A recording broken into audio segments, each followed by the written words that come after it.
చదవబడిన లేఖన భాగంలో ప్రభు చెప్తున్న మాట ఏంటి? ఏమని చెప్తున్నాడు? దేవుడు తన్ను ప్రేమించు వారి కొరకు ఏమి సిద్ధపరిచాడో అవి కంటికి కనబడలేదు, చెవికి వినపడలేదు, మనుష్య హృదయములకు గోచరము కాలేదు అని రాయబడి. వెంటనే ఏమంటున్నాడంటే పౌలు గారు, చూడండి 10వ వచనంలో, మనకైతే దేవుడు వాటిని తన ఆత్మ వలన ఏం చేశాడు? బయలుపరిచాడు. పరిశుద్ధాత్మ వలన మనకేం చేయబడ్డాయి? బయలుపరిచాడు. కొంతమంది మనల్ని అడుగుతారు, ఎవరన్నా కొత్తగా మనం ఎవరన్నా మందిరాన్ని తీసుకొస్తే వాళ్ళు చూసి ఎక్కడ దేవుడు ఏడి, మీ దేవుడు ఏడి? తెలియదు. మా దేవుడు ఇక్కడ తీసుకొచ్చి చెడు చూపెట్టాలి, దేవుడు ఎక్కడ ఉన్నాడని చెప్పండి. ఎక్కడ చూపిస్తారు? మన దేవుడు ఆత్మస్వరూపం. ఈ విషయం మనకి ఎట్లా అర్థమైంది? పరిశుద్ధాత్మ దేవుడు మనకి బయలుపరిచాడు. ఇదే మిస్టరీ. దేవుడు వచ్చి చూశారు, ఏం లేదు, దేవుడు ఏం లేడు అనుకుని పోతా ఉంటారు. మన దేవుడు అదృశ్య స్వరూపి, మన దేవుడు ఆత్మస్వరూపి. మన దేవుడు ఈ విషయాన్ని మనకు బయలుపరిచాడు. పరలోక రాజ్యం ఉంది. ఎక్కడుంది అంటాడు? లోక సంబంధం, ప్రకృతి సంబంధం. ఏమంటాడు? ఏడంది పరలోక రాజ్యం మీదంతా ఉట్టి, ఏమంటారు, మీ భ్రమ, మిమ్మల్ని పాస్టర్లు మోసం చేస్తున్నారు. ఇట్లాగా మాట్లాడేవాడు కూడా లేకపోలేదు. ఎందుకు అంటే వాడు ప్రకృతి సంబంధం. ఇక్కడ ఉంది చూడండి ఆ మాట. ఈ మాట కొంచెం కిందకు పోతే 12 వచ్చింది చూడండి. 11, 12, 13, 14 వచ్చిన రోజు ఒక మనుషుని సంగతులు అతను ఉన్న మనుషాత్మకు కానీ మనుషులు మరి ఎవరికి తెలియను. అలాగే దేవుని సంగతులు దేవుని ఆత్మకు కానీ మరెవరికి తెలియవు. దేవుని వల్ల మనకు దయచేయబడిన వాటిని తెలుసుకున్నట్టుకై మనం లౌకికాత్మను కాక దేవుని యొద్ద నుండి వచ్చిన ఆత్మను పొంది ఉన్నావు. ఇంకా తర్వాత ఏంటి? మనుష్య జ్ఞానము నేర్పు మాటలతో కాక ఆత్మ సంబంధమైన సంగతులను సరిచూచు ఆత్మ నేర్పు మాటలతో వీటిని గురించి మేము బోధించుతున్నాము. 14 వచ్చిన అందరం చదువుదాం. ప్రకృతి సంబంధి అయిన మనుష్యుడు దేవుని ఆత్మ విషయములను అంగీకరింపడు. అవి అతనికి వెరితనముగా ఉన్నవి. అవి ఆత్మానుభవం చేతని వివేచపదగును కనుక అతను వాటిని గ్రహింపచాలడు. ప్రకృతి సంబంధి, శరీరానుసారి, మారు మనసు లేనోడు, వాడికి ఏం అర్థం కావు. ఇక్కడ దేవుడు ఉన్నాడంటే కూడా అర్థం కాదు. అయితే ప్రియమైనటువంటి సహోదరులారా, దేవుడు మనలను ప్రేమించి మన కొరకు తను అప్పగించుకొని మనలను బ్రతికించి తన రక్తముతో కడిగి ఆయన ఆత్మను మనకేమిచ్చాడు? వరముగా ఇచ్చాడు. ఇది ఒక గిఫ్ట్. చూడండి, అపోస్తుల కార్యము 2వ అధ్యాయం 38 వచ్చింది. Acts of apostles chapter 2 verse 38 చదవండి. ఎవరైనా పేతురు, మీరు మారు మనసు పొంది పాప క్షమాపణ నిమిత్తము ప్రతివాడు యేసు క్రీస్తు నామమున బాప్తిసం పొందుడి, అప్పుడు మీరు పరిశుద్ధాత్మను వరము పొందుదురు. Peter said unto them, repent and be baptized every one of you in the name of Jesus Christ for the remission of sins, and you shall receive the gift of the Holy Ghost. ఏంటంటే ఇది gift. Gift అంటే అర్థమైంది మనకి కదా. Gift అంటేనే ఏం gift ఇచ్చారు నీకు, ఎన్ని గిఫ్ట్లు వచ్చినాయి నీకు, వాళ్ళు మాకేం గిఫ్ట్ ఇచ్చారు మేము ఇవ్వటానికి, మనం అంత ఇంగ్లీష్లో మాట్లాడుకునేది. కాబట్టి ఇక్కడ ఏంటంటే gift of God is the holy ghost. పరిశుద్ధాత్మ దేవుడు బహుమానంగా మనకి ఇవ్వబడినాడు. దేని కొరకు? నువ్వేదో సిలువ మోసేవాని కాదు, నువ్వేదో దేవుడి కోసం ఏమేమో కష్టపడి చేసేవాని కాదు, ప్రభువునందు విశ్వసించేవాని. ఆ ప్రభునందు విశ్వసించి ఆ ప్రభు కొరకు ప్రభు దగ్గరకు వచ్చావు కనుక ప్రభు నిన్ను మెచ్చుకొని నీకేమిస్తాడు? పరిశుద్ధాత్మని వరముగా ఇచ్చేస్తాడు. కొంతమంది ఏం చేశారంటే పరిశుద్ధాత్మ కనపడడు కాబట్టి పరిశుద్ధాత్మ వచ్చాడు చూడండి అని చెప్పి ఊగిపోయేవాళ్ళు ఉండాలి. పరిశుద్ధాత్మ దేవుడు వచ్చినంత మాత్రం చేత పోగరు. కేకలేయటాలు, అరవటాలు, చక్కట్లో కొట్టాలు, పక్కన వాళ్ళ మీద పడతాలు ఇట్లాంటివి చేయదు. నేను ఒకసారి ఒక సంఘానికి వెళ్ళాను. ఈ దర్శనం నాకు తెలియదు. నాకు అప్పుడు ఏం జరిగిందంటే నేను అప్పుడు నైట్ డ్యూటీ చేసి వచ్చి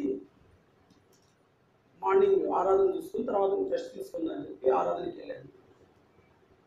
వెళితే ఏం జరిగిందంటే వాళ్ళు సౌండ్ ఎక్కువ పెట్టారు. బాగా విపరీతమైన సౌండ్, విపరీతమైన శబ్దాలు, కరతాళ ధ్వనులు.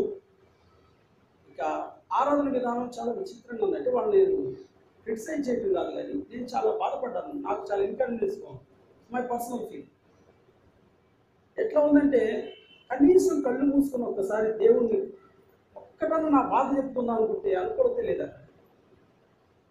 పక్కనోడు ఈడు క్లాప్స్ కొట్టి నన్ను గొడవ ఎనకోడు పొడిచి ఒక ఆమె కింద పడి డొల్లాడుతూ ఉంది.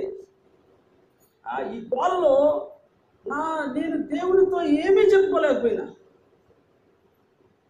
అంటే ఏంటంటే వాళ్ళు ఏం చెప్తారంటే పరిశుద్ధాత్మ దేవుడు మేము పొందాము. ఇక్కడ మోసపోవద్దు, భ్రమపరిచే ఆత్మలు ప్రపంచంలో బయలుదేరినాయి. అందుకని తిమోతికి రాస్తూ పౌలు చాలా బాధతో చెప్తాడు ఈ విషయాన్ని. చూస్తారండి, అపోస్తలుడైన పౌలు తిమోతికి రాసినటువంటి పత్రిక, మొదటి పత్రిక 4వ అధ్యాయం 1వ వచనం చదవండి దయచేసి. అయితే కడవరి దినంలో కొందరు అబద్ధికుల వేషధారణ వల్ల మోసపరుచు ఆత్మలయందును దయ్యముల బోధయందు లక్ష్యముంచి విశ్వాస భ్రష్టులవుతారు. చూసారా? ఆత్మ చెప్తున్నాడు, పరిశుద్ధాత్మ దేవుడు చెప్తున్నాడు, విశ్వాస భ్రష్టులవుతారు. నేను కాదు, బ్రదర్ జాషువా తిరగడానికి రాసింది. విశ్వాస భ్రష్టులు కడవరి దినాలలో, చివరి దినాలలో దేవుని ఆత్మకి దయ్యాల ఆత్మకి తేడా తెలియనటువంటి దౌర్భాగ్య స్థితిలోకి వెళ్ళిపోతున్నారు ఈరోజు మనుషులు. పరిశుద్ధాత్మ దేవుడు మీకు వరముగా ఇవ్వబడుతున్నాడు. This is gift of God. It is free. Gift అంటే డబ్బులు పెడతారా? ఫ్రీ, ఉచితం. ఎప్పుడు? మారు మనసు పొందినప్పుడు. నువ్వు మారు మనసు పొందితే, నువ్వు ప్రభు కొరకు జీవించడానికి తీర్మానం చేసుకుంటే, నువ్వు ప్రభు సాక్షిగా నువ్వు బ్రతకడానికి ఇష్టపడితే పరిశుద్ధాత్మ దేవుడు నీకు ఎలా వస్తాడు తెలుసా? గిఫ్ట్గా నీలోకి వచ్చేస్తాడు. నువ్వు అడగాల్సిన అవసరం, పరిశుద్ధాత్మ దేవుడా దిగిరా దిగిరా దిగిరా. యాడికి దిగి వచ్చేది? ఎందుకు మాట్లాడేది? కొంతమంది పరిశుద్ధాత్మ దేవుడా దిగిరా, కాకి దిగిరాటానికి గద్ద. దేవుడు ఎక్కడ 2-3 నా నామం కూడి ఉంటారో వారి మధ్య నేను ఉంటాను. ఇక నువ్వు దిగిరమ్మనేది ఎక్కడికి? నువ్వు దిగు, నీకున్న గర్వాన్ని నుంచి కిందకి దిగు, నీకున్నటువంటి ఆ వ్యర్థమైన ఆలోచన నుంచి మారాల్సింది మనము, మార్పు రావాల్సింది మనలో. ప్రతిదీ దేవుని మీదకి విసిరేయటము, లేకపోతే ఇంకొకటి మీదకి విసిరేయటం, లేకపోతే ఆ సేవకుడు మాకు సరిగ్గా రావట్లేదు అంటూ, లేకపోతే ఈయన సరిగ్గా లేడు, ఆ వాళ్ళని ఇట్టని ఈయన వాళ్ళని. ఎప్పుడు పక్క వాళ్ళని బట్టి పక్క వాళ్ళ బట్టి చూడటమే తప్పనిచ్చి నాలో నేను చూసుకునేటువంటి స్థాయికి ఈనాడు ఎదగలేకపోతున్నాడు మానవుడు.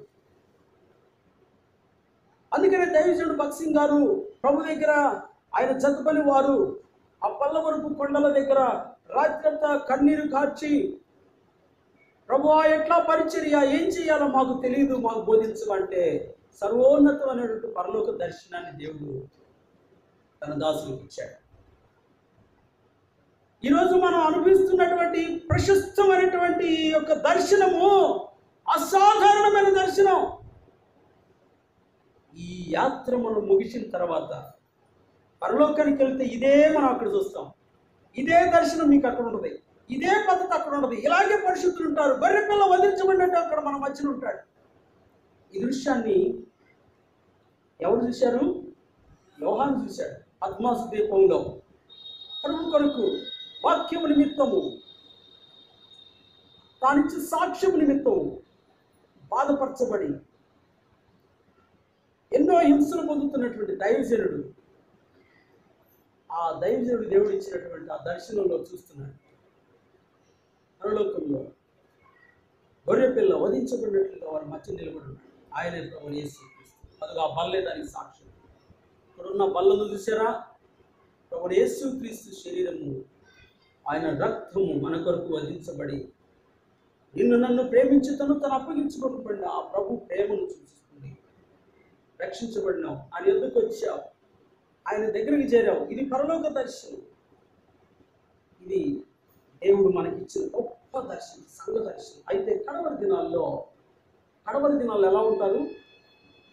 పరిశుద్ధాత్మ దేవుడు ఏమంటున్నాడండి? కొందరు అబద్ధికుల వేషధారణ. చూసారా? వేషధారణ, వేషం ధరిస్తారు. పరిశుద్ధుల వేషం ధరిస్తారు, దేవుని బిడ్డల వేషం ధరిస్తారు, అవసరమైతే పాస్టర్ల వేషం కూడా ధరిస్తారు. జాగ్రత్త. అందుకే ప్రతి ఆత్మను నమ్మొద్దు. You should not believe every spirit. యోహాను రాసిన మొదటి పత్రిక 2వ అధ్యాయం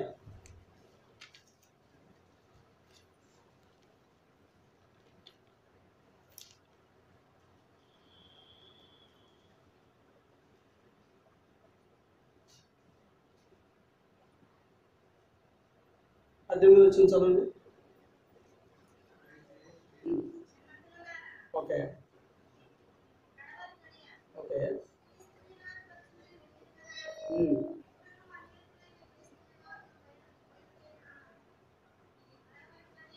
చిన్నపిల్లలారా, ఇది కడవరి గడియ.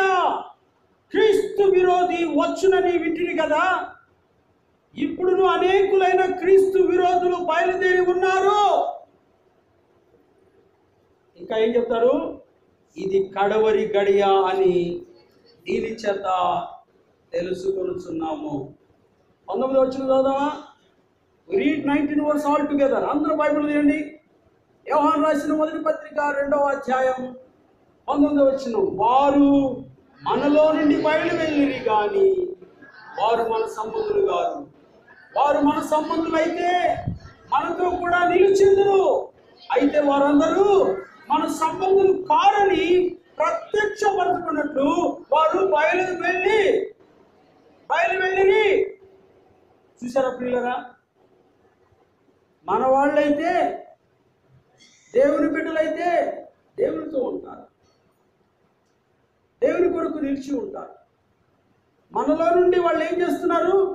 బయలు వెళ్తున్నారు. ఎక్కడ మనకు అనుకూలంగా లేదు కాబట్టి వెళ్ళిపోతారు.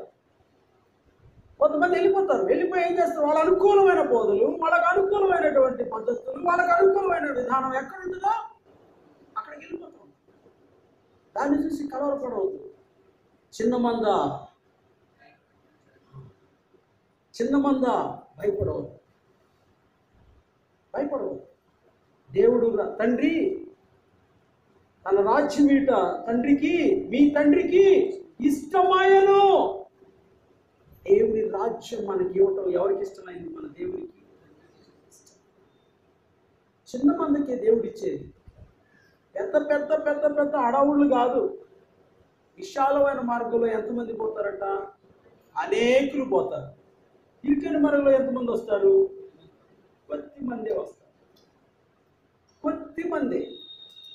ఇరుకైన మార్గం ప్రభువు యేసుక్రీస్తు మార్గం. ఈ మార్గం శిలువ మార్గం, ఈ మార్గం శ్రమల మార్గం, ఈ మార్గం నిందలు అవమానాలు భరించడానికి పిలువబడ్డ మార్గం. క్రీస్తు మార్గం అంటే ఇది ఇరుకు మార్గమే ఈ లోకంలో ఉన్నంత కాలం. అయితే ఒక్కసారి మనం ఈ లోకాన్ని విడిచిపెట్టి బయటకు ఒక అడుగు బయట పెట్టామంటే ప్రకాశమైనటువంటి రాజ్యం, అద్భుతమైన రాజ్యం, తేజోమయమైన రాజ్యం, పెళ్లి కుమార్తె వలె అలంకరించుకున్నటువంటి, సుందరంగా అలంకరించుకొని కన్నికైన సంఘం ఎత్తబడుతుంటే అక్కడ నుంచి అలంకరించబడిన దేవుని రాజ్యం, దేవుని మహిమతో పరలోక పట్టణం నుండి ఎవరు దిగి వస్తారు? నూతన యెరూషలేము పట్టణం మన కొరకే రాబోతుంది, సిద్ధపరచబడింది. నీ కొరకు దేవుడు ఎన్నో ఏర్పాట్లు చేశాడు. ఒక్కటా రెండా? మనం అసలు కలలో కూడా ఇచ్చినవన్నీ అక్కడ రెడీ చేస్తున్నాడు దేవుడు. మనం నడవటానికి బంగారు వీధులు వేస్తున్నాడు. మనం ఉండటానికి ముత్యాలతో రత్నాలతో నగరాన్ని కడుతున్నాడు. ఇక్కడ మట్టి తేళ్లతో, మట్టి సిమెంట్ కూడా మట్టే, సిమెంట్తో కట్టుకున్న దీనికే ఎంత గర్వపడతాడు ఈ మనుషుడు. కూలిపోయే బిల్డింగ్. ఈ మధ్య తుఫాను వస్తుంటే ఒక్కొక్కటి పడిపోతున్నాయి. మన దేవుడు కట్టే నగరం, మన దేవుడు నిర్మిస్తున్న నగరం నిశ్చలమైనది, ప్రకాశమైన నగరం. మధ్యకాలంలో ఈ వరదలు వానలు ఎక్కుపడుతున్నాయి కదా.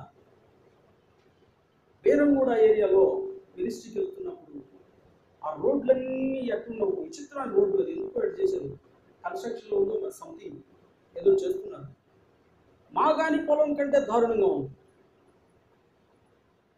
అక్కడ నుంచి వెళ్తుంటే నాకు చాలా బాధేసింది.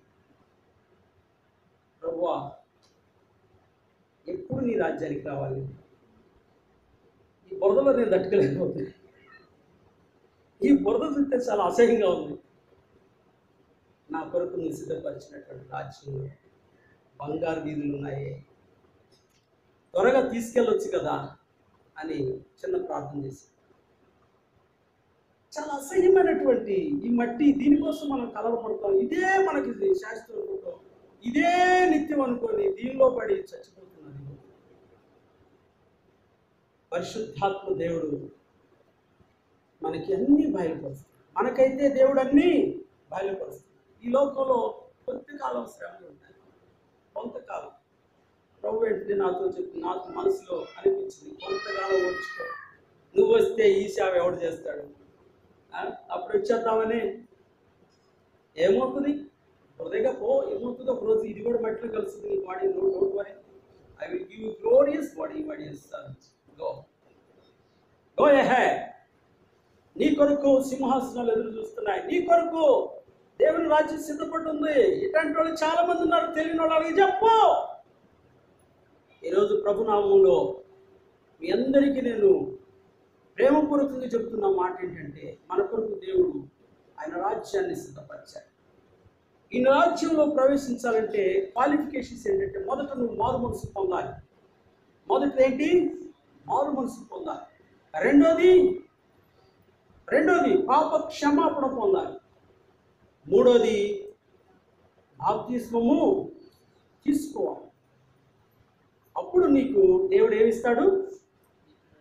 పరిశుద్ధాత్మ. దీన్ని ఏమన్నాడంటే ఇంకొక చోట సంచికరువు అన్నాడు కదా. సంచికరువు అంటే అర్థం ఏంటో తెలుసా? మనకు తెలుగు అర్థం కాదు, నాకు తెలుసు, అందుకే నేను ఇంగ్లీష్లో చెప్తాను. అడ్వాన్స్. అర్థమైందా? అడ్వాన్స్ అంటే అర్థమైందా లేదా? మీకు అర్థమవుతుంది ఇంగ్లీష్. కాబట్టి సంచికరువు అని మనకు తెలుగులో రాయబడి ఉంది, ఇంగ్లీష్లో అడ్వాన్స్. సో పరిశుద్ధాత్మ దేవుడు మనకి ఎట్లా ఇవ్వబడ్డాడంటే అడ్వాన్స్గా ఇవ్వబడ్డాడు. ఇంకా పరిశుద్ధాత్మ దేవుడు మనకి ఏం చేస్తాడంటే, తిమోతి రాసిన 2వ పత్రిక 1వ అధ్యాయం 7వ వచనం, దేవుడు మనకు శక్తియు ప్రేమయు ఇంద్రియ నిగ్రహము గల ఆత్మని ఇచ్చను కానీ. చూసారా? శక్తి ఏంటి? Power, the spirit of power. దేవుడు మనకిచ్చింది అల్లాటప్ప కాదు, ఆత్మ కాదు, శక్తితో నింపబడిన ఆత్మ. Mighty power, mighty. పరిశుద్ధాత్మ దేవుని శక్తి ముందు ఏమీ నిలవలేవు. దెయ్యాలైతే వణికిపోతూ ఉంటాయి. పరిశుద్ధాత్మ శక్తి ఎవరిలో ఉంటుందో వాళ్ళ ముందు దుష్ట శక్తులు నిలవలేవు. వాళ్ళ ముందు మంత్రాలు తంత్రాలు పనిచేయవు. అంతరాలు అసలు పనిచేయవు. ఇవన్నీ పారిపోతూ ఉంటాయి. ఎందుకంటే దేవుడి ఆత్మ శక్తి కలిగినటువంటి ఆత్మ. దేవుడే సర్వశక్తి అంతుడు. నీ దేవుడు సర్వశక్తిమంతుడు, చిల్లర దేవుడు కాదు. అయ్యో ఎట్లా అనుకుంటాను, అయ్యో ఏమవుతుందో నా బతుకులో అనుకుంటాను. ఈరోజు మనం కూర్చున్న ఈ భూగోళాన్ని ఒక్కసారి మధ్యకాలంలో ఇప్పుడు స్పేస్ టూరిజం డెవలప్ అవుతుంది. ఒక్కసారి అంతరిక్షంలో పోయి అన్ని చూడటానికి విహారయాత్ర, ఆకాశంలో విహారయాత్ర. దీనికోసము కొన్ని కోట్ల డబ్బులు ఖర్చు పెట్టాడు మొట్టమొదటి వ్యక్తి. మీకు కావాలంటే న్యూస్లో అబ్జర్వ్ చేయండి. జస్ట్ 2 days బ్యాక్, ఇప్పుడు కూడా మీకు డిస్ప్లే అవ్వచ్చు సార్. ఎందుకు చెప్తున్నానంటే మనం కూర్చున్న ఈ భూమి శూన్యంలో వేలాడుతుంది. ఇక మన ఆడికి వెళ్ళి చూస్తే బాల్లాగా తిరుగుతూ ఉంటుంది. ఇంకంతే సంగతులు. ఇలాంటి సృష్టిని సర్వశక్తి కలిగిన దేవుడు, మన దేవుడు, నీ దేవుడు చేశాడు. భూమి కలుగుగాక అనగా ఏమైంది అంటే ఆ శక్తి దేవుని వాక్యంలో ఎంత శక్తి ఉందో అర్థం చేసుకోండి. There is power in the word of God. దేవుని వాక్యములో శక్తి ఉంది. ఎంతమంది ధ్యానం చేస్తున్నారో నాకు తెలియదు. If you meditate the word of God day and night, you will receive the power of God. దేవుని వాక్యాన్ని ఎవరైతే రాత్రి అనక పగలనక సమయం దొరికినప్పుడల్లా ధ్యానం చేస్తుంటారో వారు శక్తి పొందుతారు. దేవుని వాక్యం మనకు శక్తినిస్తుంది. హెబ్రీయులకు రాసిన పత్రిక 4:12. Hebrews chapter 4:12.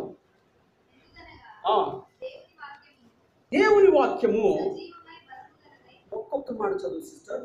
సజీవమై, రెండోది ఏంటి?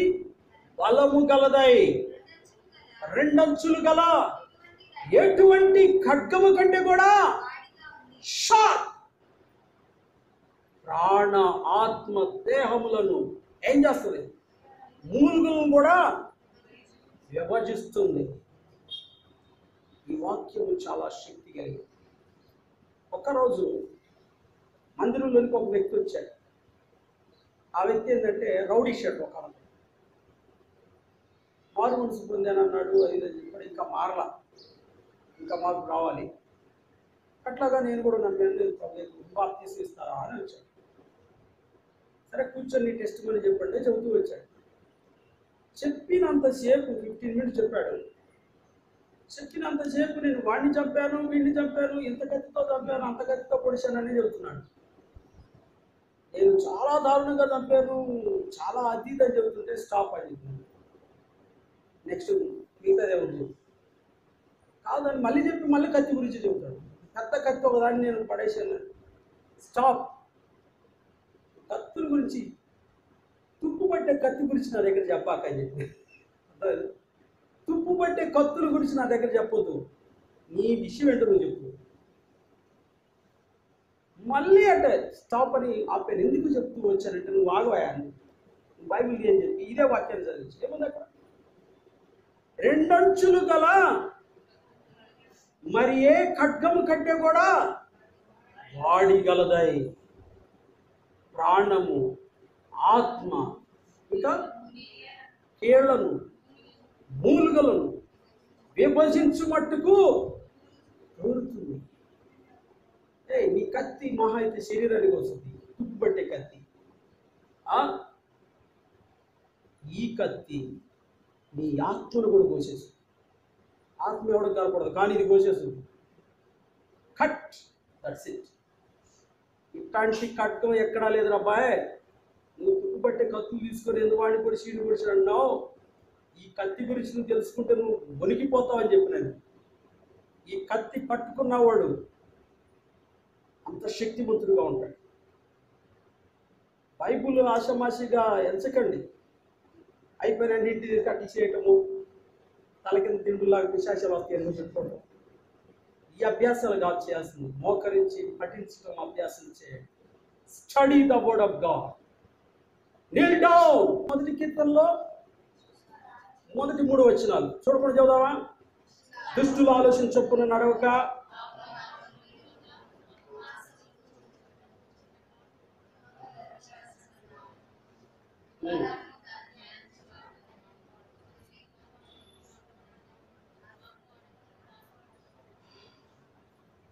చాలా కొద్ది మంది చివరి దాకా వచ్చారు. స్టార్టింగ్లో అందరూ ఉన్నారు. విశ్వాస యాత్రలో కూడా ఇస్తే ఉండదు. చివరి వరకు నడవాలి మనం. ఈ మధ్యలోకి వచ్చి మధ్యలో లేచిపోవడం కాదు. ఈ మధ్యలో వచ్చి మధ్యలో లేచిపోయాడు, మధ్యలోనే పోతాం, పోయి అమాంతంగా నరకలో పడతాం. మనం ఏం చేయలేదు. చివరి వరకు నడవాలి, ఓపికతో నడవాలి, ఓపికతో చెప్పాలి, ఓపికతో అభ్యాసం చేయాలి. నిద్ర వస్తూ ఉండదు. ఏం చేయాలి? నిద్ర వస్తే నిద్రపోవాలి, సందేహమే లేదు. బైబిల్ పట్టుకొని ఇంట్లో నిద్ర వచ్చిందానికి ఏం చేస్తాం? తర్వాత చదువుకున్నాను, కళ్ళు తెరిసరికి నీ డ్యూటీ టైం పరుగు. సాతాను చేసే పనులు అన్నీ ఈ కడవరి దినాల్లో మోసపరిచే భ్రమపరిచే ఆత్మలు చాలా యాక్టివ్గా ఉన్నాయి. నువ్వు వాటిని గమనించాలంటే నువ్వు ఆత్మ స్వరూపి అయిన దేవుని నీ హృదయంలో ప్రతిష్ఠించుకొని ఉండాలి. నీ దేవుడు చెబుతున్న మాటలు నువ్వు వినగలిగే స్థాయిలో ఉండాలి. దీని కొరకే ఏం చేయాలంటే మారుమనసు పొందాలి, పాపక్షమాపణ పొందాలి, బాప్తిసం పొందిన వారై బలలో యోగ్యమైన రీతిలో బలలో చేయవేసేవారుగా ఉండి దేవుని వాక్యమును సమయం దొరికినప్పుడల్లా ధ్యానించేవారుగా ఉండాలి. ఆ వాక్య పిల్లల్లో ప్రార్థన చేసేవారుగా ఉండాలి. సంఘ కూడికలకి రావాలి. ఎందుకు? ఇంటి దగ్గర నుండి చేసుకోవచ్చుగా అని సాతానుడు అంటాడు. మనం కూడా ఏమనుకుంటాం? వాన కురిసిందిలే, వాన కురిసింది, 4 చినుకులు పడితే చాలు, అమ్మయ్యా ఇది చెప్పొచ్చు సేవకులు. ఏంది సిస్టర్, ఏంది బ్రదర్ రాలేదంటే, వాన పడింది కదన్నా. అరే 2 చినుకులే కదా. కాదు ఇంకొంచెం మీకన్నా తెలియలేనా? మా దగ్గర చాలా పడింది. అదేంటి ఇక్కడ? అవును చాలా పడింది. ఎన్ని కుంటి సాకులు చెప్పుకుంటూ ఇంట్లో ఉంటాం. ఇది పరలోక దర్శనం. ఒక కుర్చీ నిలబడాలంటే 4 లెగ్స్ ఎలా అవసరమో, ఒక వ్యక్తి ఆత్మీయ జీవితంలో బలపడాలంటే, నిలబడాలంటే 4 ఆత్మీయమైనటువంటి అంతస్తులోనికి మనం ఎక్కాలి, సంపూర్ణం చేసుకోవాలి. ఏ ఒక్క విషయంలో నువ్వు పడిపోయినా నువ్వు పడిపోతావు. ఆ 4 ఏంటంటే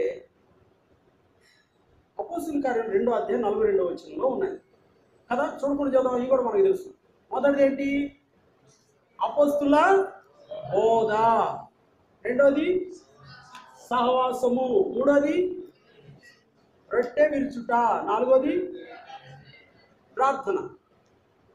ఈ 4 అంతల అనుభవంలో మనం నిరంతరం కొనసాగుతుండాలి. అక్కడ సంఘం అదే చేస్తుంది కదా. ఏం చేస్తున్నారు వాళ్ళు? నిత్యము నిరంతరము. చదవండి ఆ మాట. 2:42. సహవాసమందు, రొట్టె విరుచుటందు, ప్రార్థన చేయటందును ఎడతెగక. అంటే అర్థం ఏంది? ఎడతెగకుండా కంటిన్యూగా ఉన్నారు. అన్ని కుడిలకి continue. Come on to the house of the Lord for all ministries. రా, దేవునింటికి రా. ఇక్కడ సేవకుడు ఒక గాడిద లాంటి ఏమి నీకు చెప్పకపోయినా, నీకు చెప్పలేకపోయినా, నీ దేవుని వాక్యం ఒక్కడ చదువుకో. అక్కడ ఉంది, ఇక్కడ ఉండదు. అందుకే అన్ని చుట్టూతో దేవుని వాక్యాలు ఉన్నాయి. ఒక్కటన్నా చదువుకో, హృదయపూర్వకంగా చదువుకున్న వాక్య పిల్లలు ఒకసారి కళ్ళు మూసుకుని దేవునితో మాట్లాడు. దేవుని వాంఛను తీరుస్తాడు, నీ ఆశ తీరుస్తాడు, నిన్ను బలపరుస్తాడు. అంతేకాని ఆయన ఏం చెప్పడు, ఈయన ఏం చెప్పడు, ఆయన లేడు, మా సేవకుడు లేడు కదా, మేము ఎందుకు పోయేది లేదు, ఏరా ఏం చెప్తాడో ఏమో, లేకపోతే ఎవరో ఆయన నిలబడుతున్నాడు, అప్పో ఆయన సాక్షే సరిగి లేదు, ఆయన ఇల్లే సరిగి లేదు. దీనికి కాదు దేవుడు మనల్ని పిలుస్తుంది దేవుని మందిరానికి. దేవునిలో మనల్ని మనం పరీక్షించుకొని మనల్ని మనం ఆత్మీయంగా ముందుకు సాగాలి. ప్రభు వైపు చూస్తూ ముందుకు సాగాలి. ఒకవేళ బలహీన సోదరుడు ఎవరైనా ఉన్నా, బలహీనమైన సేవకుడే ఉన్నా మనం ఏం చేయాలా? బలహీనమైన పెద్దలే ఉన్నా ఏం చేయాలా? ప్రార్థన చేయి వాళ్ళ కోసం. ప్రభువా, మా సేవకుడు బలహీనంగా ఉన్నాడు, బలపరచు. ప్రభువా, మా పెద్దలు చాలా బలహీనంగా ఉన్నారు, ప్రభువా బలపరచు. ఇలాగా ప్రార్థన చేయి. నీ ప్రార్థన వ్యర్థం కావు. నీ ప్రార్థన ఒక్కటి కూడా వ్యర్థం కాదు దేవుని ఇంటికి వచ్చి చేసే. అయితే మనం ఏం చేయాలా? మన మైండ్ సెట్ చేంజ్ చేసుకోవాలి. ఏం చేసుకోవాలా? మన మైండ్ సెట్, మనం వే ఆఫ్ థింకింగ్ మార్చుకోవాలి. You must change our mind set. ఇది దేవుని ఇల్లు, ఇది దేవుని ఇల్లు. ఇక్కడేముంది? కింద వచ్చిన చదవండి.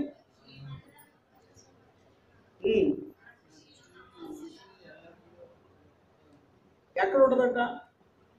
అక్కడంటే ఈ మందిరం మీద కదా ఉంది. అదే కదండి, ఈ మందిరమును పరిశుద్ధపరిచినాను, నా దృష్టి నా మనస్సు ఎల్లప్పుడూ నీకు తీరకుండాప్పుడే వస్తావు. కానీ దేవుడైతే ఎల్లప్పుడూ ఇక్కడే తన దృష్టి తన మనసు ఉంచాడు.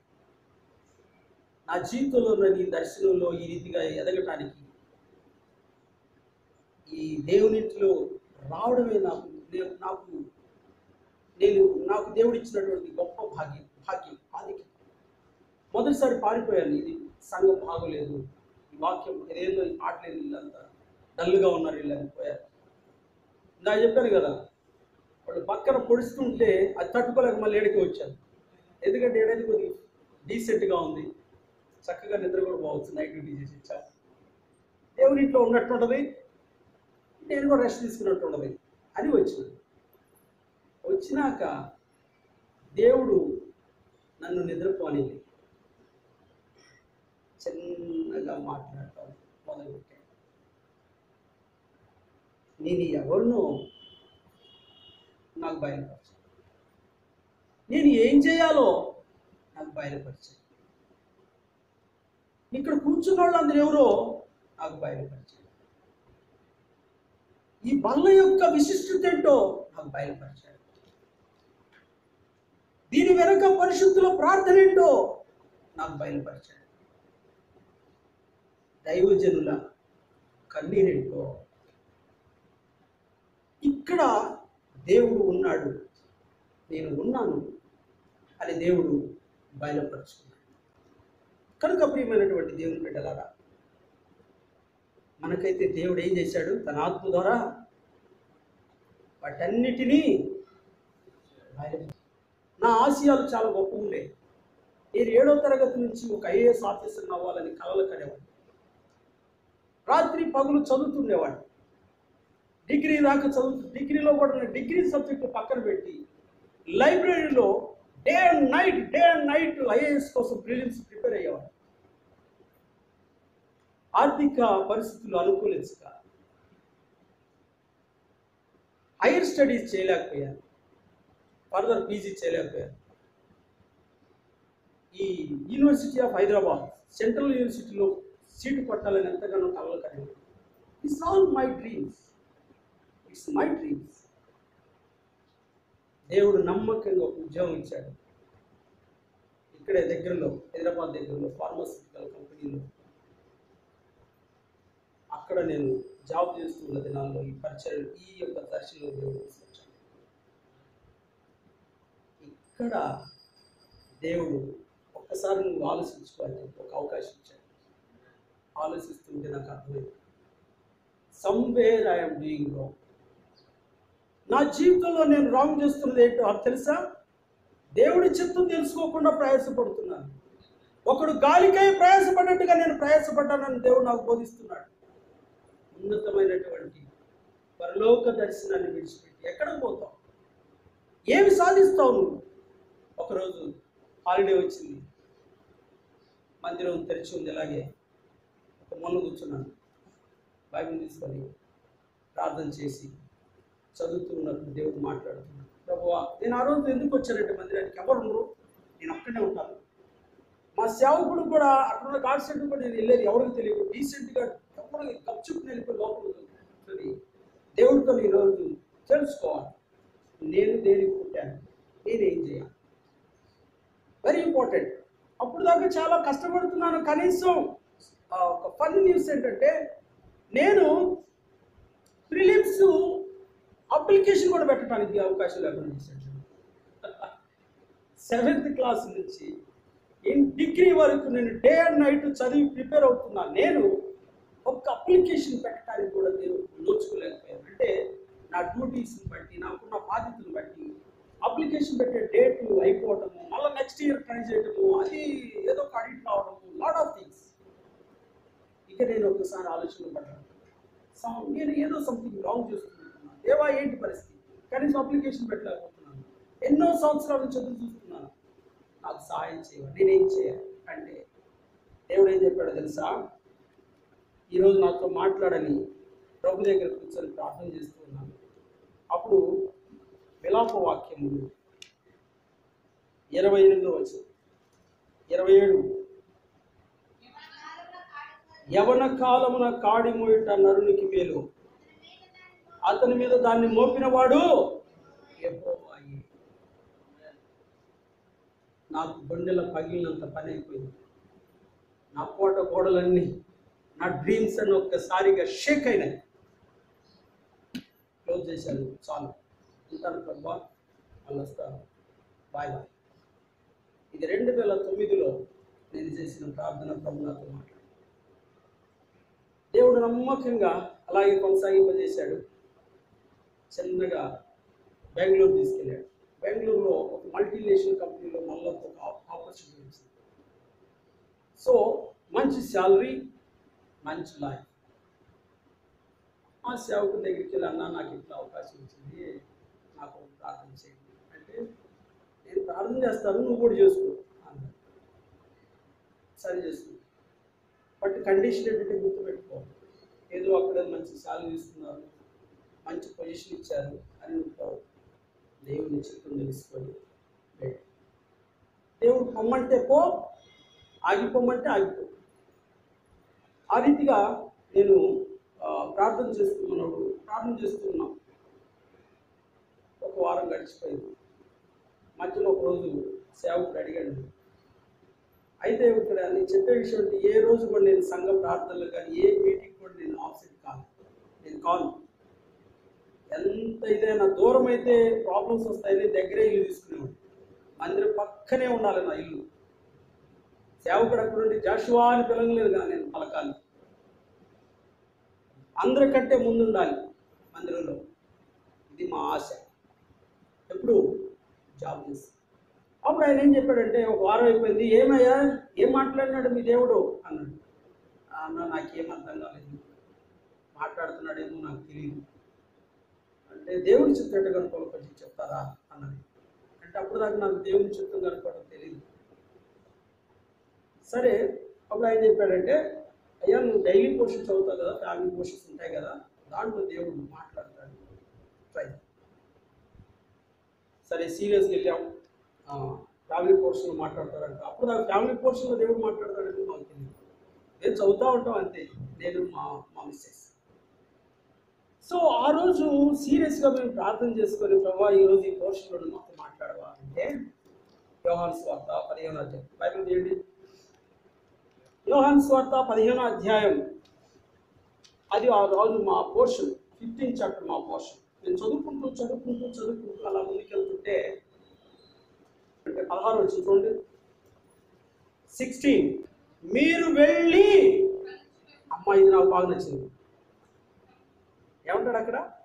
మీరు వెళ్ళి ఫలించుటకును, అంటే ఇక్కడ పోయినాక మనం flourish, God going to bless us in that city Bengaluru. ఎక్కడ లేని ఆనందం. ఇక సంతోషంగా అన్నగారి దగ్గరికి వెళ్ళి, అన్నగారు దేవుడు మాట్లాడాడు, ఏంటయ్యా ఎక్కడ, ఏది రిఫరెన్స్ పెట్టావు చూపించాలి. అది చూసిన తర్వాత ఆయన ఏమన్నాడంటే, నువ్వు ఇంటికి వెళ్ళు, మీరు ఇంటికి వెళ్ళండి, నేను మీ ఇంటికి వస్తానని చెప్పాడు. ఆయన వచ్చాడు, ప్రార్థన చేసి చెప్పిన మాట ఏంటంటే, నువ్వు బెంగళూరు వెళ్ళడం దేవుని చిత్తం, వెళ్ళు, బట్ నీకు ఇచ్చినటువంటి ఈ వాగ్దానం దేవుని సేవకు సంబంధించింది మాకు తెలియదు. దేవుడే నీకు బయలుపరచుగా. అలాగే వెళ్ళాము. దేవుడు మరలా ఏం చేశాడు? 2010లో దేవుడు ప్రతిసారి మాట్లాడితే బెంగళూరు పోయిన దగ్గర నుంచి ఇక్కడే సేవ చేయి, ఇక్కడే స్టార్ట్ మినిస్ట్రీ, మాట్లాడు, వాక్యం చెప్పు. నాకు భయం. ఏం భయం తెలుసా? ఈ సేవ అంటేనే భయం నాకు. ఎందుకంటే అప్పటికే నేను సేవకులు ఎంత తిరిగి వాళ్ళ బాధలు వాళ్ళ కష్టాలు చూసినాడు. చూస్తా ఎవడు పోయి పడతాడు ఈ బాధలు? అవునా? డ్యూటీ మా 8 గంటలు చేస్తాం, ఆరాము ఇంట్లో పడుకుంటే అడిగేవాడు ఉండడు. ఏమండి, కొంతమంది అనుకుంటారు సేవ చాలా ఈజీ. సేవ ఈజీ కాదు. సేవ చాలా చాలా కఠినమైనటువంటి సేవ. ఇది సిలువ మార్గం, ఇది ముళ్ళ మార్గం, ఇది రాజమార్గం కాదు. ప్రతి ఒక్కడిని ఏదో ఉంటారు. ఊరికే తింటున్నాడు అనేవాడు కొంతమంది ఉంటారు, కొంతమంది ఏదో అనేవాళ్ళు ఉంటారు. ఏం చేస్తారు? వాళ్ళకి ఏం పని? ఎప్పుడు ప్రార్థన అంటుంటారు. మనం సాగొడుతుంటారు, మనం డ్యూటీలు చేసుకోవాలా, వాళ్ళ దగ్గర పోయి కూర్చోవాలి, ఏది అని. అవి కూడా మేము భరించాలి. చెబుతుంటే నన్నే నా కోసం చెబుతాడు. మా అమ్మే వాడు కనపడితే చాలు రాళ్లతో ఒకటే వాక్యంతో చదువుతున్నాడు. మేము రాం అన్న అవి కూడా మేము పట్టించుకోం. అవి కూడా మేము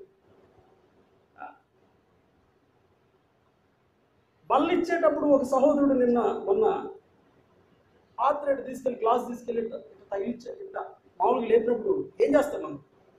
టచ్ చేస్తాం, కళ్ళు మూసుకుని ఉంటారు కదా, రైట్? అంతే కదా? అంతేనా? చేయి పెట్టడం అనం కదా, ఇట్లా టచ్ చేస్తాం. సహోదరుల విషయంలో ఒక సహోదరు ఏం చేసింది తెలుసా? నాకు గ్లాస్ తీసుకొని పొడిచాడని చెప్పి ఇష్యూ చేసింది. మళ్ళీ అది మా దగ్గర. దానికేంటి? సేవకుడు సరిగ్గా చెప్పలేదు కాబట్టి అప్పుడు నేను వేరే చోట తెలిసి బీరంగూరులో ఉంటాను. వచ్చేళ్ళకి నాకు ఇది మళ్ళీ పిడుపు పట్టినట్టు వార్త. ఒక సహోదరు ఇట్లా డమటమా చేస్తుంది.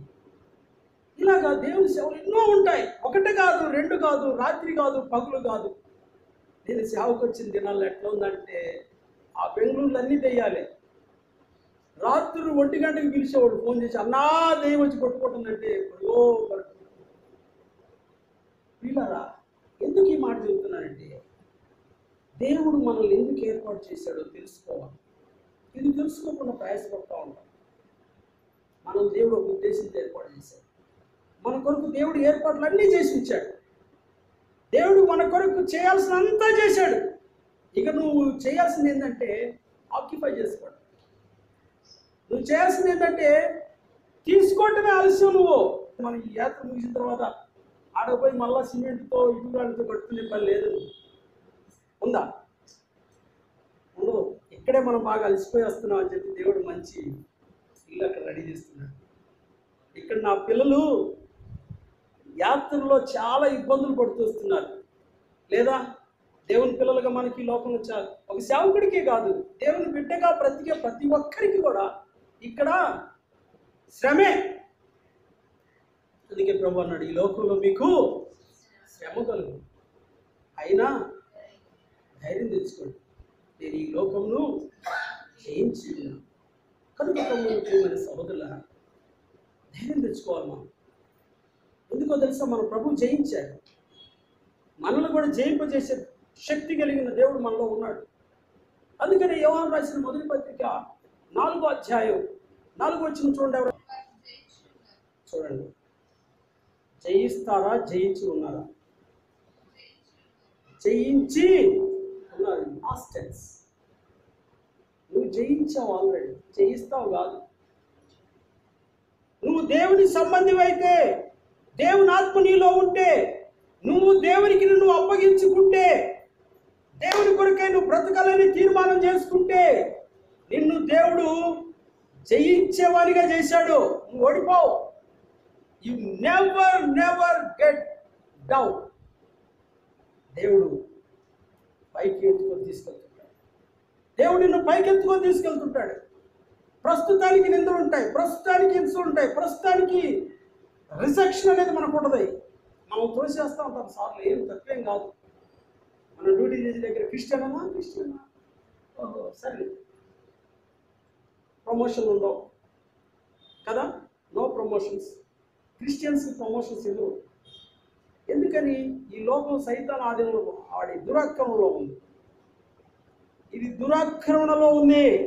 వాడు బలం చేతనో ఆ చేతనో ఏదో నయానో భయానో జనాలు ఏం చేశాడంటే బంధించాడు. వాడి బంధకాల్లోకి వెళ్ళిపోయారు చాలా. ఈ చివరి దినాలు అపవాది అనేకుల్ని బంధించేశాడు. అయితే దేవుడు సంఘానికి ఏమి ఇచ్చాడు తెలుసు? అధికారం. ఆ బంధకాలు ఇప్పే అధికారం ఇచ్చాడు. కావాలంటే నువ్వు సైతాన్ని ఏం చేయొచ్చు. అందుకే సంఘ ప్రార్థన ఆషామాష ప్రార్థన కాదు. నీవు ఇక్కడుండి దేవుణ్ణి అక్కడ బంధించు ప్రభు అని ఆయన బలవంతం చేస్తావు. దేవుని పవర్స్ అన్నిటిని కూడా మన చేతిలో రిమోట్ లాగా ఇచ్చాడు. నువ్వు ఇక్కడుండి రిమోట్ ఆన్ చేసావంటే బంధించడం, బైండ్ అనేటువంటి బటన్ నొక్కావంటే ఆటోమేటిక్గా బంధించబడతాయి. ఎక్కడ? శత్రు రాజ్యము, శత్రు కార్యాలు ఇవన్నీ కూడా బంధించడం. దేవుని బిడ్డలారా, ఈ అవకాశాన్ని ఉపయోగించుకోవాలి. మనం దేవుడు మన కొరకు సిద్ధపరిచి మనం అనుభవించాలా. అంతేగాని ఇది కాదులే, ఎట్టా చెబుతారు లేదా అవ్వదులే అని అవిశ్వాసంతో ఉండదు. విశ్వాసంతో రా అన్నాడు పెద్దలు, దైవజనులు అలాగే చేశారు. విశ్వాసంతో నడిచారు, గొప్ప కార్యాలు చేశారు, ఎన్నో కార్యాలు చేశారు. ఈ దినాలలో మనం కూడా ఇంతకంటే గొప్ప కార్యాలు దేవుడు చేయించగలడు. ఎప్పుడు? మనం ఈ 4 అంతల అనుకూలానికి వచ్చినాం. అపోస్తుల బోధ, సహవాసము, రొట్టె విరుచుట,